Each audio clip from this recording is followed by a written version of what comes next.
Hello guys, आप सबका मेरे यूट्यूब चैनल बीएड एजुकेशन में हार्दिक अभिनंदन है। आप सबको मेरा प्यार भरा नमस्कार। आज का हमारा टॉपिक है वैदिक शिक्षा के उद्देश्य, ऑब्जेक्टिव ऑफ वैदिक एजुकेशन। कि वैदिक शिक्षा प्रणाली में शिक्षा का स्वरूप आदर्शवादी था। वैदिक शिक्षा से आशय विद्या, बोध और विनय से होता था, अर्थात वेदों के अनुसार शिक्षा का अर्थ ज्ञान अथवा नॉलेज या विद्या की प्राप्ति है।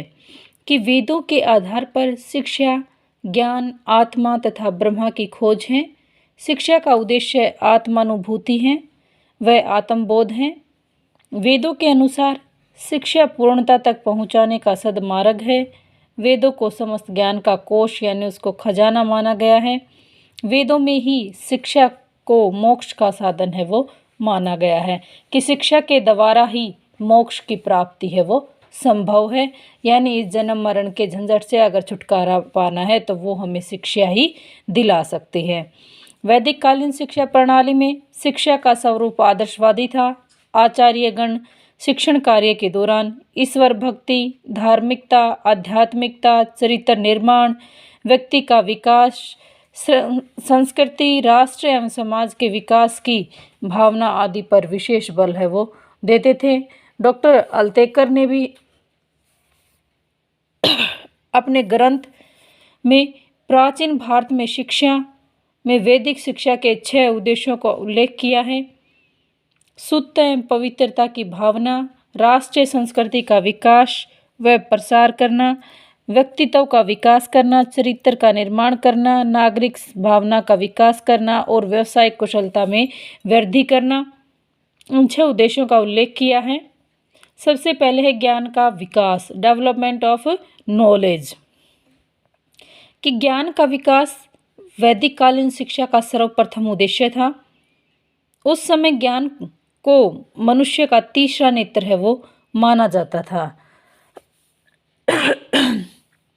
ऐसा समझा जाता था कि मनुष्य के पास जो 2 नेत्र हैं वो तो केवल उसे दृश्य जगत का ज्ञान कराते हैं, लेकिन ज्ञान उसे सभी तत्वों के मूल को समझने की क्षमता प्रदान करता है। कि शिक्षा ही हमें दृश्य और सूक्ष्म दोनों जगत का ज्ञान है वो कराती है। कि शिक्षा ही के द्वारा इस आध्यात्मिक जगत और भौतिक जगत दोनों का ज्ञान शिक्षा के द्वारा ही प्राप्त किया जा सकता है। उस समय यह अवधारणा भी प्रचलित थी कि ज्ञान का स्वरूप आध्यात्मिक तथा भौतिक होना चाहिए तथा शिक्षा द्वारा दोनों ही प्रकार का ज्ञान दिया जाना चाहिए। ज्ञान के विकास से हमें सत्य असत्य का ज्ञान होता है, यानी ज्ञान जो है वो हमें वास्तविकता का ज्ञान कराता है। शिक्षा के द्वारा हम सही गलत कि सही क्या है, गलत क्या है, इसको सोचने व समझने व मार्गदर्शन करने का कार्य है वो शिक्षा करती है। नेक्स्ट है नैतिक चरित्र का निर्माण, फॉर्मेशन ऑफ मॉरल चैप्टर। कि वैदिक युग में शिक्षा का प्रमुख उद्देश्य छात्रों में नैतिक चरित्र का निर्माण करना था ताकि उनमें अच्छे संस्कारों का समावेश हो। क्योंकि नैतिक गुण ही एक व्यक्ति के व्यक्तित्व का विकास है वो समझा जा सकता है। क्योंकि नैतिकता व्यक्ति के व्यवहार में सद्व्यवहार, सद्भावना, प्रेम, सहानुभूति, दया आदि जैसे करुण भाव विचारों का समावेश है वो नैतिक शिक्षा के द्वारा संभव है। गुरुकुल प्रकृति की गोद में दूर वनों तथा जंगलों में स्वच्छंद वातावरण में स्थापित किए जाते थे। कि जो गुरुकुल थे उनको शहर या गांव से काफ़ी दूर एकांत में जंगलों में है वो गुरुकुल का निर्माण किया जाता था ताकि किसी भी प्रकार का शोर शराबा वहाँ पर किसी भी प्रकार का डिस्टरबेंस ना हो और बच्चे हैं वो प्रकृति की गोद में यानी प्रकृति के संपर्क में रहकर अच्छी प्रकार से स्वस्थ वातावरण में अपनी शिक्षा है वो ग्रहण कर सकें। कि जहाँ पर शिक्षा के द्वारा वैदिक आदर्शों के अनुरूप संस्कारों को छात्रों में विकसित किया जाता था। छात्र ब्रह्मचार्य जीवन का पालन करते हुए अपने नैतिक चरित्र का निर्माण करते थे और उनका जीवन काफ़ी कठोर तथा संयत था। सदाचार, परमार्थ, सात्विक भोजन, कर्तव्य पालन, धर्म के प्रति निष्ठा, उच्च विचार, गुरु तथा बड़ों का आदर, परोपकार, जनहित भावना आदि संस्कारों का विकास करके छात्रों को सुसंस्कृत है वो बनाया जाता था कि उनको सुसंस्कृत यानी सुसभ्य है वो संस्कारों का, अच्छी आदतों का विकास करके एक अच्छे व्यक्तित्व का निर्माण है वो किया जाता था। गुरुकुलों में छात्रों की दिनचर्या काफ़ी नियमित थी। उनमें सुख, वैभव तथा ऐश्वर्य के लिए कोई भी जगह है वो नहीं होती थी। उन्हें अपने जीवन का प्रत्येक कार्य है वो स्वयं करना होता था। व्यक्तित्व का विकास, डेवलपमेंट ऑफ पर्सनैलिटी, कि वैदिक काल में शिक्षण के दौरान छात्रों के व्यक्तित्व के सर्वांगीण विकास पर विशेष रूप से बल दिया जाता है, यानी सर्वांगीण उसका ऑल डेवलपमेंट। यही कारण है कि इस समय शिक्षा का एक उद्देश्य छात्रों के व्यक्तित्व का विकास करना भी था। व्यक्तित्व के विकास के लिए छात्रों में आत्म संयम यानी सेल्फ कंट्रोल, आत्म सम्मान सेल्फ रिस्पेक्ट, आत्मविश्वास सेल्फ कॉन्फिडेंस आदि गुणों का विकास किया जाता था। इसके साथ साथ उनमें न्याय, सहनशीलता, परोपकार तथा विवेक की शक्ति को जन्म देने की विधियों को भी प्रोत्साहित किया जाता था। समय समय पर जैसे वाद विवाद प्रतियोगिताओं का आयोजन, गोष्ठियों का आयोजन, तर्क शास्त्र आदि का आयोजन है वो किया जाता था कि जिससे छात्र है वो अपनी विद्वता यानी अपनी प्रतिभा का प्रदर्शन करते थे और छात्रों को अपने कार्य में पूर्ण स्वतंत्रता दी जाती थी। किसी भी प्रकार की कोई भी बाउंडेशन उनके ऊपर नहीं थी। ये पूर्ण स्वतंत्रता के साथ वे अपने उत्तरदायित्व के बारे में परिचित हो सकें तथा इसके साथ साथ उनमें स्वयं निर्णय लेने की क्षमता का भी विकास हो सके। नेक्स्ट है पवित्रता तथा धार्मिकता का विकास कि वैदिक युग में शिक्षा एक अन्य प्रमुख उद्देश्य मनुष्य का आत्मिक विकास करना था। शिक्षा द्वारा नई पीढ़ी को आत्मा की अमरता तथा श्रेष्ठता का आभास कराया जाता था।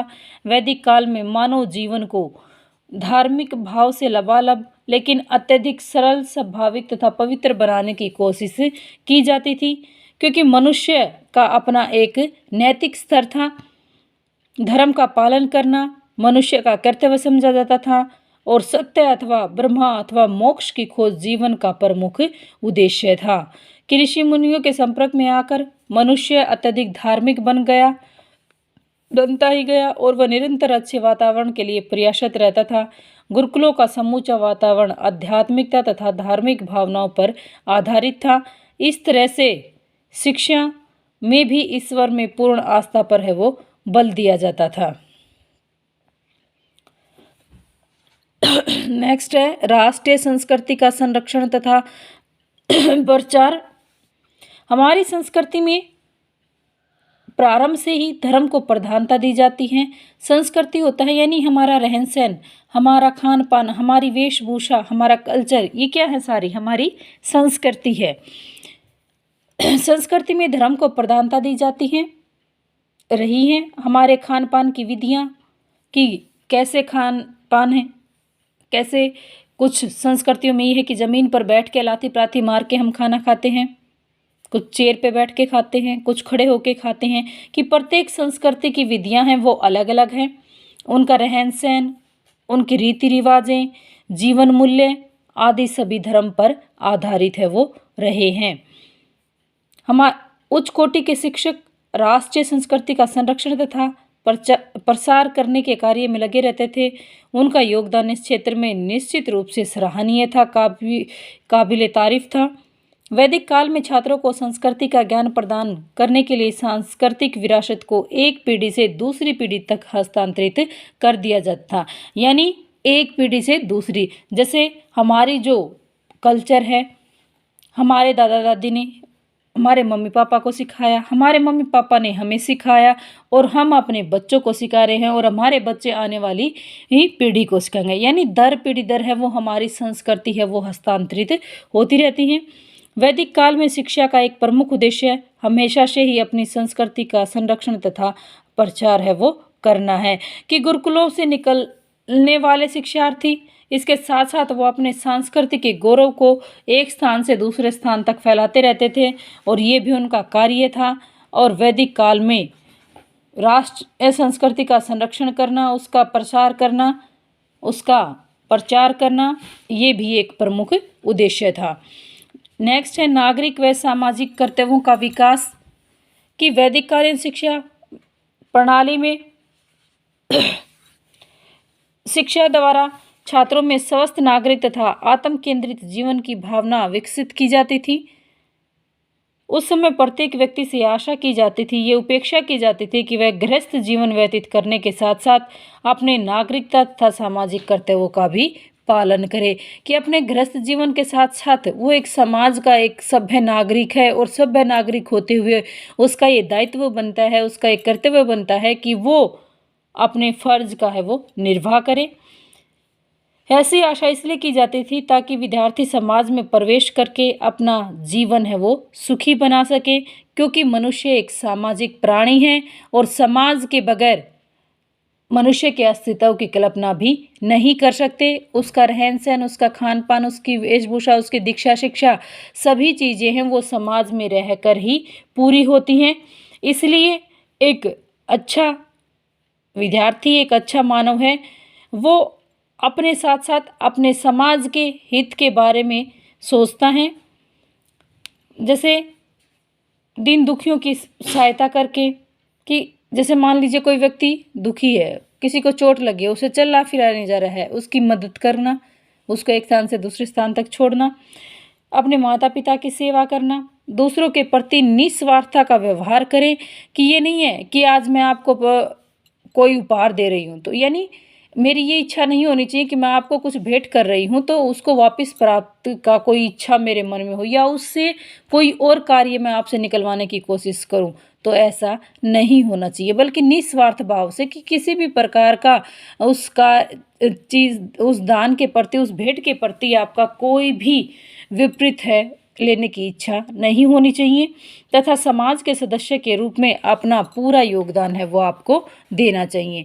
नेक्स्ट है सामाजिक कुशलता की उन्नति। कि सामाजिक कुशलता वैदिक काल में शिक्षा है वो दो प्रकार की मानी जाती थी। कौन सी? एक पराविद्या और एक अपरा। कि एक तो भौतिक जगत से थी और दूसरी सांसारिक यानी आध्यात्मिक जगत से। कि जहाँ पर पराब्रह्मा ज्ञान से संबंधित थी, कि जो पराविद्या थी वो ब्रह्मा ज्ञान से संबंधित थी यानी अध्यात्म से संबंधित थी, और अपरा सामाजिक व्यवस्था के संगठन, नियोजन, संचालन से संबंधित थी यानी इस भौतिक संसार से। वैदिक युग में शिक्षा छात्र में केवल मानसिक विकास ही नहीं अपितु सामाजिक कुशलता में भी उन्नति है वो करती थी। सामाजिक कुशलता में उन्नति इसलिए आवश्यक थी ताकि वह अपना आजीविकोपार्जन कर सके, यानी अपने जीवन की मूलभूत आवश्यकताओं की पूर्ति करने में सक्षम हो, वो किसी दूसरे पर निर्भर ना रहे, वह अपने सुख में वृद्धि कर सके। क्योंकि अपने सुख में वृद्धि वही कर सकता है जो व्यक्ति दूसरे पर निर्भर ना हो, जो अपनी आवश्यकताओं की पूर्ति करने में स्वयं सक्षम हो। ब्रह्मचार्य आश्रम का पालन करते हुए छात्रों को अपनी शिक्षा पूर्ण करने पर गृहस्थ आश्रम के कर्तव्यों का भी बोध कराया जाता था, ताकि वे अपने पारिवारिक तथा सामाजिक उत्तरदायित्वों का भी ज्ञान है वो उनको प्राप्त हो सके और वे समाज एवं राष्ट्र के उत्थान में सक्रिय रूप से हिस्सा है वो ले सके। R.K. मुखर्जी ने भी कहा है कि शिक्षा केवल सैद्धांतिक तथा अकादमिक नहीं थी, बल्कि किसी न किसी शिल्प से भी संबंधित थी। कि वो किसी सैद्धांतिक या अकादमिक ना होते बल्कि शिल्प यानी छोटे छोटे जैसे सिलाई, कढ़ाई, बुनाई, कुर्सी बनाना, यानी छोटे छोटे कार्य भी हैं वो सिखाए जाते थे। निष्कर्ष रूप में हम यही कह सकते हैं कि प्राचीन भारतीय शिक्षा का उद्देश्य एवं आदर्श व्यक्ति की शारीरिक, मानसिक, चारित्रिक, नागरिक, सामाजिक, आध्यात्मिक तथा व्यावसायिक प्रगति करना एवं आदर्श समाज की उत्पत्ति करना था। इसी तरह से प्राचीन शिक्षा के इन वैदिककालीन उद्देश्यों की प्राप्ति का तात्पर्य वास्तविक मनुष्य बनाना रहा है।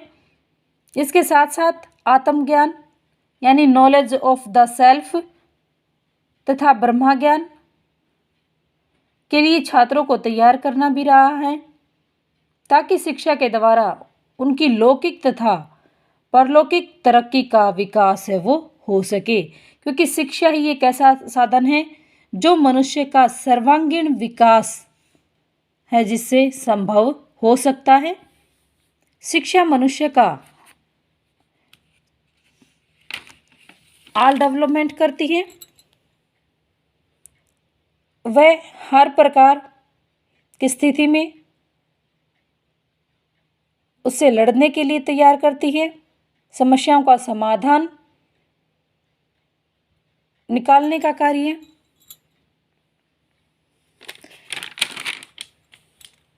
शिक्षा के द्वारा ही संभव है। अतः हम कह सकते हैं कि शिक्षा मनुष्य का जीवन का एक अभिन्न हिस्सा है। इसके बगैर मनुष्य के समृद्ध जीवन की हम कल्पना नहीं कर सकते कि जिस प्रकार दिए में तेल और बाती के ना होने से उसका कोई महत्व नहीं है, ठीक उसी प्रकार शिक्षा रूपी दीपक अगर मनुष्य के जीवन में प्रज्वलित नहीं है तो वो जीवन नरक है, पशु समान है। इसलिए शिक्षा रूपी दीपक है वो मनुष्य के जीवन में जलना चाहिए, प्रज्वलित होना चाहिए, ताकि उसका जीवन है वो रोशनी से जगमगा उठे और उसका सर्वांगीण विकास है वो हो सके। यानी उसको पथ प्रदर्शक का कार्य है वो शिक्षा ही करती है। Thank you guys. प्लीज़ मेरे चैनल को लाइक करना, शेयर करना व सब्सक्राइब करना, अच्छे अच्छे कमेंट करना। Thank you guys.